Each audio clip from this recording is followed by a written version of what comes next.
ಓ ಬಂದ್ರಾ? ಬನ್ನಿ ಬನ್ನಿ. ಕನ್ನಡ ಇಂಡಸ್ಟ್ರಿಯ ಸ್ಟಾರ್ ನಟರ ಸಿನಿಮಾಗಳು ಅಂದರೆ ಆಬ್ವಿಯಸ್ಲಿ ಎಲ್ರಿಗೂ ಕೂಡ ಇಷ್ಟ ಆಗ್ತವೆ.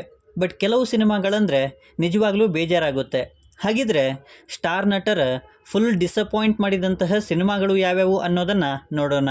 ಅದಕ್ಕೂ ಮುಂಚೆ ಚಾನಲ್ಗೆ ಹೊಸಬರಾಗಿದ್ದರೆ ಚಾನಲನ್ನು ಸಬ್ಸ್ಕ್ರೈಬ್ ಮಾಡಿಕೊಂಡು ಪಕ್ಕದಲ್ಲಿರೋ ಗಂಟೆಯನ್ನು ಕೂಡ ಬಾರಿಸ್ಬಿಡಿ. ಯಾಕೆಂದರೆ ಇದೇ ತರಹದ ಮತ್ತಷ್ಟು ಡಿಸ್ಕಷನ್ ಜೊತೆಗೆ ಭೇಟಿಯಾಗ್ತಿರೋಣ. ಆ್ಯಂಡ್ ಈ ವಿಡಿಯೋ ನಿಮಗೆ ಇಷ್ಟ ಆದರೆ ನಾನು ನಿಮ್ಮ ಕಡೆಯಿಂದ ಬಯಸೋದು ಒಂದು ಲೈಕ್ ಮಾತ್ರ. ಅದನ್ನು ಕೂಡ ಕೊಟ್ಟು ವಿಡಿಯೋನ ಕಂಪ್ಲೀಟಾಗಿ ನೋಡಿ. ಪೊಗರು ಇದು 2021ರಲ್ಲಿ ಬಂದ ಆ್ಯಕ್ಷನ್ ಥ್ರಿಲ್ಲರ್ ಸಿನಿಮಾ.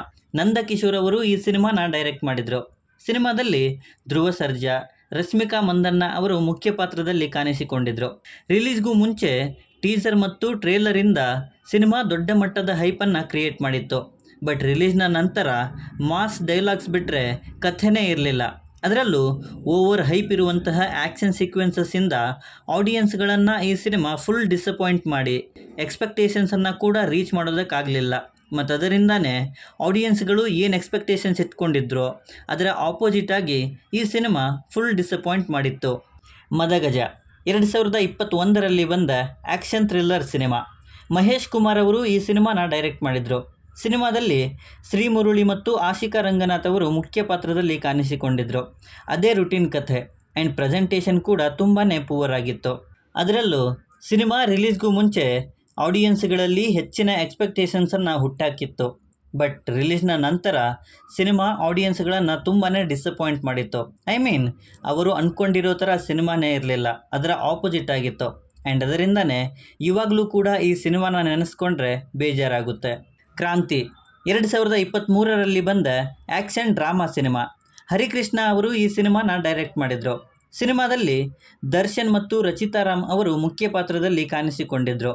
ಸಾಲು ಸಾಲು ಸೋಲಲ್ಲಿ ಇದ್ದ ದರ್ಶನ್ ಅವರ ಕ್ರಾಂತಿ ಸಿನಿಮಾ ಸಾಕಷ್ಟು ಹೈಪ್ ಮತ್ತು ಎಕ್ಸ್ಪೆಕ್ಟೇಷನ್ಸನ್ನು ಕ್ರಿಯೇಟ್ ಮಾಡಿತ್ತು. ಅದರಲ್ಲೂ ರಿಲೀಸ್ಗೂ ಮುಂಚೆ ಸಿನಿಮಾ ಟೀಮ್ನವರು ಸಾಕಷ್ಟು ವಿವಾದಗಳಿಗೂ ಕೂಡ ಕಾರಣರಾಗಿದ್ದರು.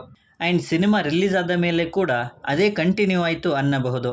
ಹೌದು, ಸಿನಿಮಾದಲ್ಲಿ ಹೊಸದು ಅನ್ನೋದಕ್ಕೆ ಏನೂ ಇರಲಿಲ್ಲ.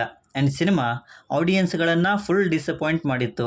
ಟೋಬಿ 2023ರಲ್ಲಿ ಬಂದ ಆ್ಯಕ್ಷನ್ ಥ್ರಿಲ್ಲರ್ ಸಿನಿಮಾ. ಬಾಸಿಲ್ ಅಲಚಲಕ್ಕಲ್ ಅವರು ಈ ಸಿನಿಮಾನ ಡೈರೆಕ್ಟ್ ಮಾಡಿದರು. ಸಿನಿಮಾದಲ್ಲಿ ರಾಜ್ಬಿ ಶೆಟ್ಟಿ, ಚೈತ್ರಾ ಜೆ ಆಚಾರ್ಯ ಮತ್ತು ಸಂಯುಕ್ತ ಹೊರನಾಡ್ ಅವರು ಮುಖ್ಯ ಪಾತ್ರದಲ್ಲಿ ಕಾಣಿಸಿಕೊಂಡಿದ್ದರು. ಗರುಡಗಮನ ವೃಷಭ ವಾಹನದಲ್ಲಿ ರಾಜ್ಬಿ ಶೆಟ್ಟಿ ಅವರನ್ನು ನೋಡಿದ ಮೇಲೆ ಆಬ್ವಿಯಸ್ಲಿ ಅವರ ನೆಕ್ಸ್ಟ್ ಸಿನಿಮಾದ ಮೇಲೆ ಹೈಪ್ ಮತ್ತು ಎಕ್ಸ್ಪೆಕ್ಟೇಷನ್ ಸಹಜವಾಗಿಯೇ ಕ್ರಿಯೇಟ್ ಆಗಿದ್ವು. ಅದರಲ್ಲೂ ಟೋಬಿ ಅನೌನ್ಸ್ ಆಗಿ ಪೋಸ್ಟರ್ ಆ್ಯಂಡ್ ಟೀಸರ್ ಮತ್ತು ಟ್ರೇಲರಿಂದ ಆ ಎಕ್ಸ್ಪೆಕ್ಟೇಷನ್ಸನ್ನು ಜಾಸ್ತಿ ಮಾಡಿತ್ತು ಕೂಡ. ಬಟ್ ರಿಲೀಸ್ನ ನಂತರ ಸಿನಿಮಾ ಅಷ್ಟೇನು ಇಂಪ್ಯಾಕ್ಟ್ ಮಾಡೋದಕ್ಕೆ ಆಗಲಿಲ್ಲ ಆ್ಯಂಡ್ ಆಡಿಯನ್ಸ್ಗಳನ್ನು ಫುಲ್ ಡಿಸಪಾಯಿಂಟ್ ಮಾಡ್ತು. ಕಬ್ಜಾ 2023ರಲ್ಲಿ ಬಂದ ಆ್ಯಕ್ಷನ್ ಕ್ರೈಮ್ ಸಿನಿಮಾ ಇದು. ಆರ್ ಚಂದ್ರು ಅವರು ಈ ಸಿನಿಮಾನ ಡೈರೆಕ್ಟ್ ಮಾಡಿದರು. ಸಿನಿಮಾದಲ್ಲಿ ಉಪೇಂದ್ರ ರಾವ್, ಡಾಕ್ಟರ್ ಶಿವರಾಜ್ಕುಮಾರ್ ಅವರು, ಕಿಚ್ಚ ಸುದೀಪ್ ಅವರು ಮುಖ್ಯ ಪಾತ್ರದಲ್ಲಿ ಕಾಣಿಸಿಕೊಂಡಿದ್ದರು. ಕನ್ನಡದ ದೊಡ್ಡ 3 ಸ್ಟಾರ್ ನಟರು. ಅದರಲ್ಲೂ KGF ರೇಂಜಿಗೆ ಮೇಕಿಂಗ್ ಆ್ಯಂಡ್ ಹೈಪ್ ಕೂಡ ಕ್ರಿಯೇಟ್ ಮಾಡಿದ್ದ ಪ್ಯಾನ್ ಇಂಡಿಯಾ ಸಿನಿಮಾ ಇದು. ಬಟ್ ರಿಲೀಸ್ನ ನಂತರ ಪ್ರಾಪರ್ ಕಥೆ ಇಲ್ಲದೆ ಸಿನಿಮಾ ಫುಲ್ ಡಿಸಪಾಯಿಂಟ್ ಮಾಡಿತ್ತು.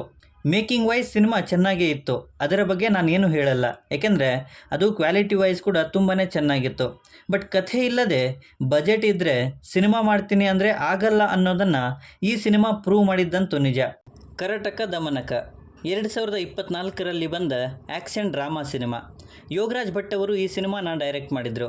ಸಿನಿಮಾದಲ್ಲಿ ಡಾಕ್ಟರ್ ಶಿವರಾಜ್ಕುಮಾರ್ ಅವರು, ಪ್ರಭುದೇವ, ಪ್ರಿಯಾ ಆನಂದ್ ಮತ್ತು ನಿಶ್ವಿಕಾ ನಾಯ್ಡು ಅವರು ಮುಖ್ಯ ಪಾತ್ರದಲ್ಲಿ ಕಾಣಿಸಿಕೊಂಡಿದ್ದರು. ಮೊದಲಿಗೆ ಈ ಮೂವರ ಕಾಂಬಿನೇಷನ್ ಅಂದಾಗಲೇ ಸಿನಿಮಾದ ಮೇಲೆ ಎಕ್ಸ್ಪೆಕ್ಟೇಷನ್ ಜಾಸ್ತಿ ಆಗಿದ್ವು ಆ್ಯಂಡ್ ಟೈಟಲ್ ಕೂಡ ಅದಕ್ಕೆ ಸಾಥ್ ಕೊಟ್ಟಿತ್ತು. ಬಟ್ ಸಿನಿಮಾ ರಿಲೀಸ್ ಆದ ಮೇಲೆ ನಿಜವಾಗ್ಲೂ ಇದು ಯೋಗರಾಜ್ ಭಟ್ರ ಸಿನಿಮಾನೇನಾ ಅಂತ ಅನಿಸಿದ್ದಂತೂ ನಿಜ. ಡಿಫ್ರೆಂಟಾಗಿ ಏನನ್ನೋ ಮಾಡೋದಕ್ಕೆ ಟ್ರೈ ಮಾಡಿದರು, ಬಟ್ ಅದ್ಯಾವುದೂ ಕೂಡ ಇಲ್ಲಿ ವರ್ಕ್ ಆಗಲಿಲ್ಲ. ಆ್ಯಂಡ್ ಈ ಸಿನಿಮಾ ಕೂಡ ಆಡಿಯನ್ಸ್ಗಳನ್ನು ತುಂಬಾ ಡಿಸಪಾಯಿಂಟ್ ಮಾಡ್ತು ಅಂತ ಹೇಳ್ಬೋದು. ಸೊ ಇವಿಷ್ಟು ನನ್ನ ಲಿಸ್ಟಲ್ಲಿ ಇದ್ದ ಕನ್ನಡದ ಸ್ಟಾರ್ ನಟರ ಫುಲ್ ಎಕ್ಸ್ಪೆಕ್ಟೇಷನ್ಸ್ ಇದ್ದು ನಂತರ ತುಂಬಾ ಡಿಸಪಾಯಿಂಟ್ ಮಾಡಿದಂಥ ಸಿನಿಮಾಗಳು. ಮತ್ಯಾವುದನ್ನಾದರೂ ಬಿಟ್ಟಿದ್ರೆ, ಅಥವಾ ಈ ಸಿನಿಮಾಗಳಲ್ಲಿ ನಿಮ್ಮನ್ನು ಡಿಸಪಾಯಿಂಟ್ ಮಾಡಿದ ಸಿನಿಮಾ ಯಾವುದು ಅನ್ನೋದನ್ನು ಕೆಳಗಡೆ ಬರೆದು ತಿಳಿಸಿ. ಮತ್ತು ಈ ವಿಡಿಯೋ ನಿಮಗೆ ಇಷ್ಟ ಆಗಿದ್ದರೆ ದಯವಿಟ್ಟು ನನ್ನ ಚಾನಲನ್ನು ಸಬ್ಸ್ಕ್ರೈಬ್ ಮಾಡಿಕೊಂಡು ಸಪೋರ್ಟ್ ಮಾಡಿ. ಕೊನೆಯಲ್ಲಿ ಮತ್ತೆ ಸಿಗೋಣ.